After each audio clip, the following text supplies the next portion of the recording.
Month six is over. We're about to start month 7. This month is a month where I get told realtors get paid the first month. I've been told that this is where a transaction gets closed. I've been told where this is where everything starts to come through. I have not gotten paid. I haven't gotten to a closing. I haven't gotten to writing an offer on a house for my clients. I have several clients in my pipeline that are, for the most part, hesitant, flaky, not following up, sort of ghosting me, and a lot of setbacks when it comes to actually closing a transaction. I mentioned in my last video that I am on the verge of a burst, I think, where once I develop these skills of reducing hesitancy, that I am going to start creating tons of business. And it will very likely start this year. I want to go over what I accomplished in month 6, and just to start things off, where are we? How does this compare to month 5? I only written 1 contract, which I'll get into in a minute, for this month. Last month, I believe I've written 5. Okay, or 4, I believe. So I written a lot more last year. This year, not as much, and I'm going to go into some reasons why that might be the case, but we're also going to be talking about the numbers that I hit. So when I talked about my 2026 video, I said that I had a few goals, and it all went down to wanting to have $300,000 in gross commission income or $11 million in sales volume. So when it came to those goals, I wanted to make a net income amount of $165,000 by the end of 2026, which would put me in the top 20% or the top 20 realtors in my office. And I had some written goals on my new CRM that I had to make those numbers. So here's my production for month 1, and here are my goals. So we're going to start this off. So I made 105 calls in January of 2026. In order to achieve my goal, I needed 200. So I got about half of that done. So calls can be like picking up the phone and then it going to voicemail or me talking to them. It doesn't matter. A ring counts as a call. Contacts. This is where people actually pick up the phone and answer me. So I had a 61% success rate when it comes to making phone calls and making contacts. So I made 61 actual phone conversations out of 100. So I needed to get 100. Appointments set. I needed to set 12 appointments. I set 7. Appointments held, meaning appointments that actually followed through, I set up 6. I was supposed to get 10. I was supposed to get 6 signings this year, and I only had 1. And with that 1 signing, she had a falling through in her relationship, so she's not going to be buying anytime soon. I needed to host 4 open houses. I did host 4. I made 35 for sale by owner contacts, but I believe I made about 17 for sale by owner calls. So with those for sale by owner calls, out of those 17 that I made, I set up 2 appointments. I set up one in Anderson, and then now I'm setting up one in Columbus that I'm going to be having on Tuesday. So here's what I want to say. Production-wise, this was not a good month. I don't think that's entirely my fault. I know I haven't hit my numbers, but even so, if I had 3 signings and not 6, that's still $80,000 in net income. So with the numbers that I am hitting, there's going to be a point where I am going to make good money this year. Will it be $160,000 net income? Let's give it not give it a shot, but let's make that goal. But if not, it's not the end of the world. We're going to be just fine. Here's why I think January was a little bit of a slower month.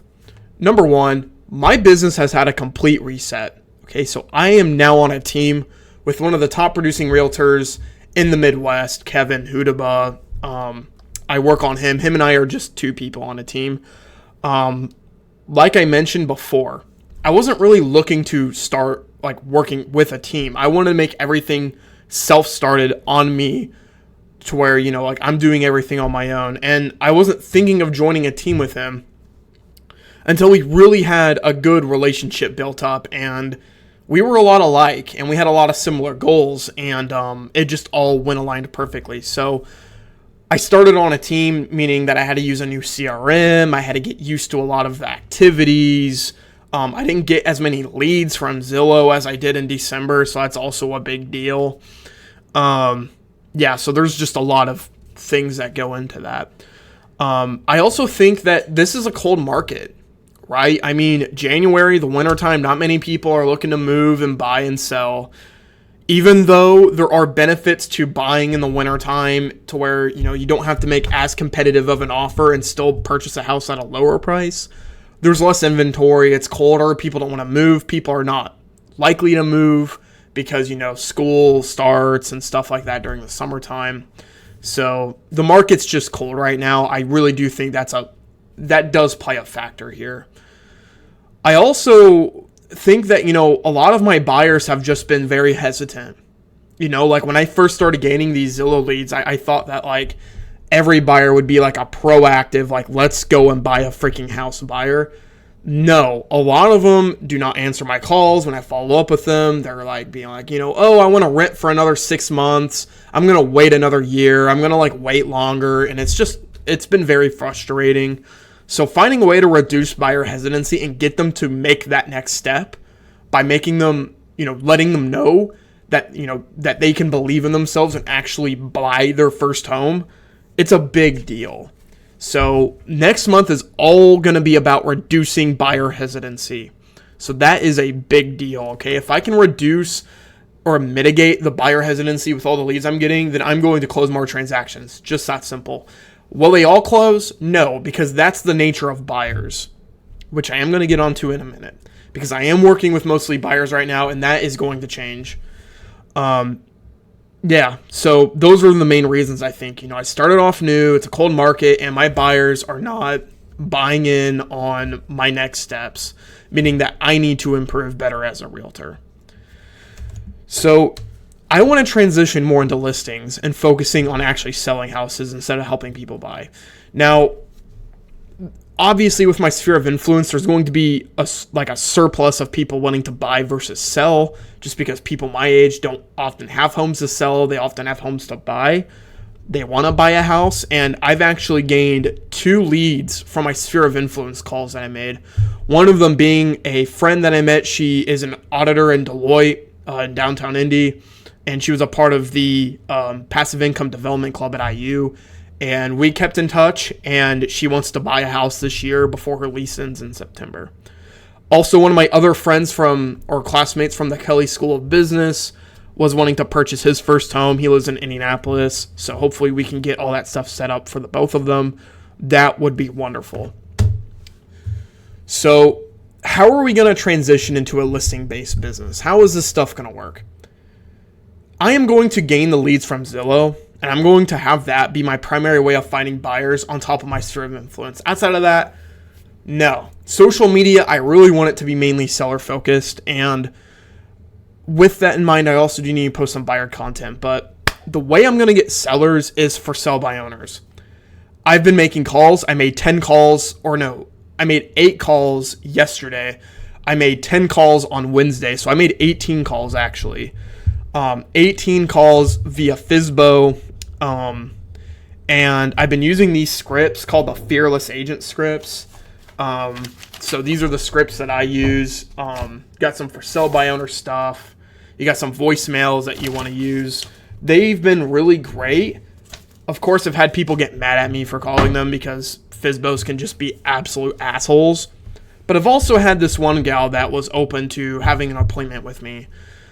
She was a little hesitant on me giving out that offer, which for the Columbus listing appointment, I'm going to have to, make sure I show and present my value proposition, right? And also understand her and explain to her why this is a good idea to work with me and make it very thorough, clear, and she can see it. So I'm going to talk with Kevin about that on Monday. So we are going to switch from a buyers-based business to a listing-based business. That would be ideal. I can tackle more listings.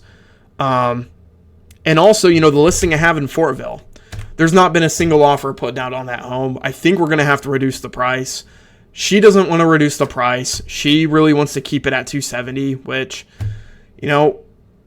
I'm not saying to reduce the price, okay? That's what the market's telling us. If we've had about over 20 showings in the last 2 months and there hasn't been an offer put on the home, then it's too overpriced. I had one buyer mention all the upgrades and stuff that they would have to make, it would just be too expensive for them to purchase this home. That is a pricing issue. Okay, like just being honest. Like when you bought your home in the early 2020s, you're not going to get a return on it if you sell it in this economy. You bought a home that was overpriced because it was a seller's market and homes were just getting sold fast. And now it's a buyer's market. There's more inventory. Things change, and therefore your home is not going to sell as much as you would have liked. Unless there have been a lot of upgrades done, which in this case, this home has had a tremendous amount of upgrades, just not in the cosmetics of things, like kitchen, for example, with the exception of the stove. What else do I want to talk about? Yeah, so when it comes to the numbers and the statistics, that is my month 1 of being a part of Who to Buy Real Estate and month 6 of my entrepreneurial journey. So what does it look like? What's the future? What does the future hold for me? I'm so used to not getting paid. Like, it doesn't even cross my mind that you can get paid in this business. Like, people that started the same time as me have already closed a transaction or have had multiple transactions closed. I haven't had anything like that. Nothing like that. And I'm almost on to month 7 and it's February. So, the market might speed up a little bit and get a little warmer, but I really am afraid that, I'm going to be in for a cold, brutal winter where I don't get paid. And, unless we get an offer accepted on that house in Fortville and it goes to closing and the closing goes well, and then I finally get a paycheck is when I'll know I'll get paid. So the goal, what are my goals for month 7? I want to get closer here. Okay. I want to get to 200 calls. I want to get to 100 contacts. I want to set up 12 appointments. I want to set up 10 held. I want to sign 6. And I still want to continue 4 open houses and then 250 FSBO calls. Let's do it. I just started calling FSBOs last week. If we can keep doing that every week, every single day, Monday through Friday, then this will become a listing-based business. It's just all about quantity. Ever since I've joined Kevin's team, I feel like my education and my knowledge of real estate has really shot up. I remember when I started in real estate and my main focuses were open house scripts, buyer objections, open house research, focusing on systems, and just, even though I was told that, focus on the right things and don't focus on the wrong things, I was still focusing on the wrong things because it's hard to focus on the things that are right when you don't know what you're doing and you don't know the market or you don't know real estate. It's really hard because why the hell would you be making calls via FSBO when you don't even know anything? Like, I didn't know what a FSBO was until last year. Like, it's just crazy. Like, not to say it's impossible, but, what can you do? These numbers, it just tells me that if I reach all these and make all of my calls every single day, I should be able to hit my goal.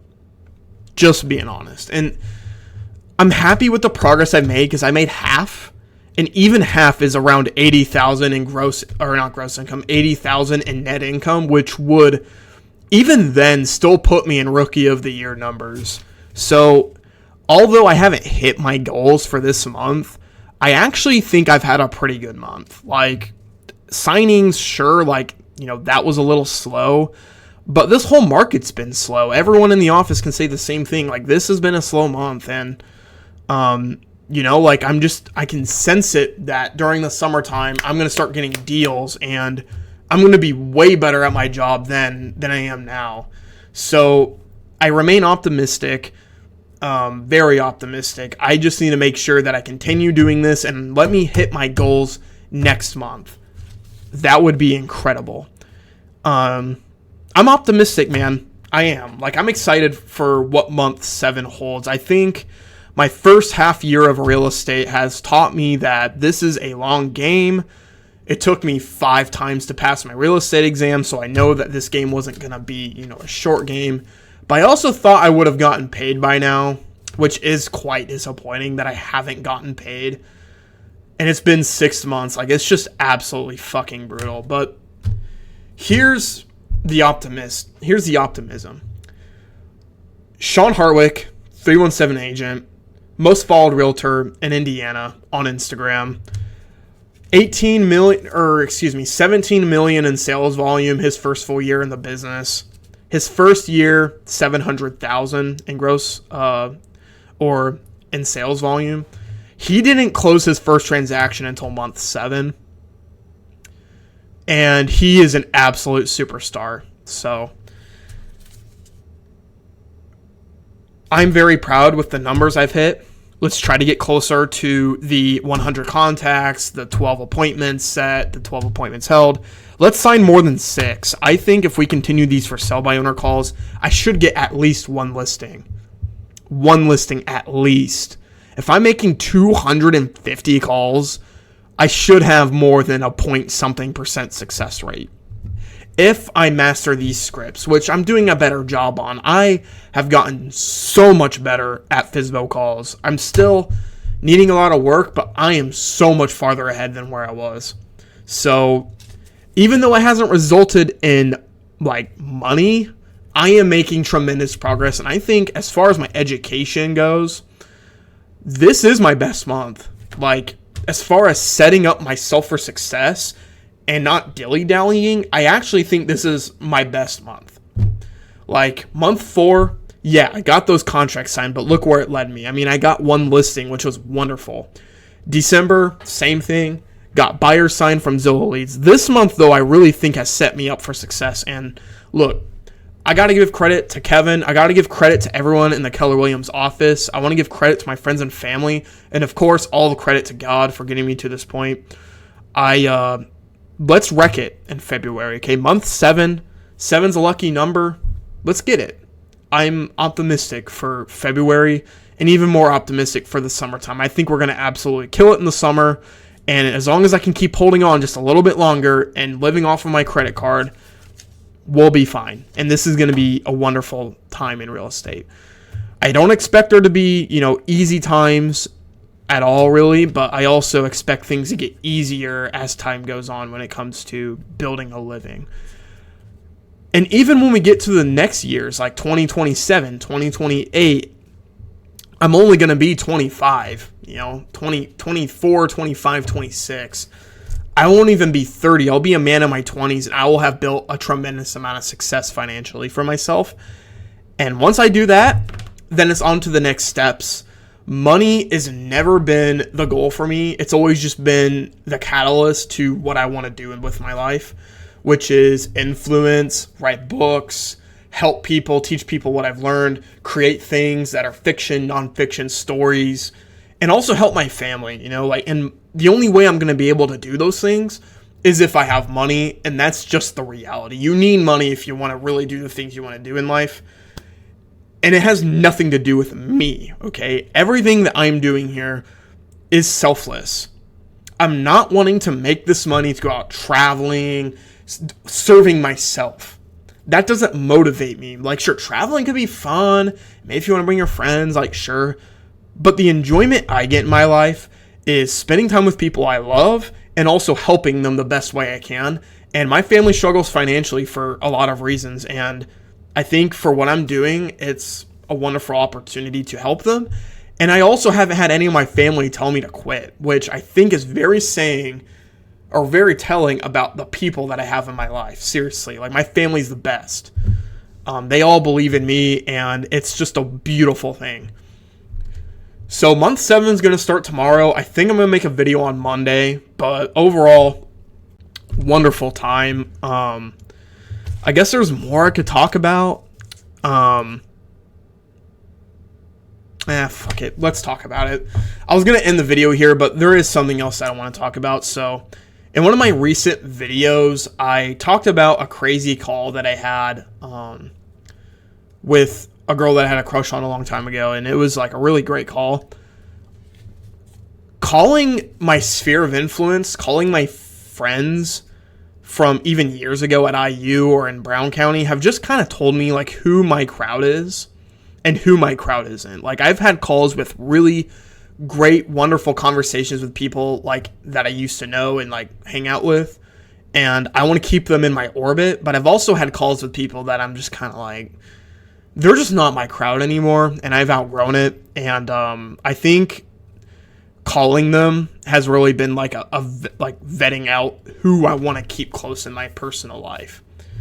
So it's just been really wonderful.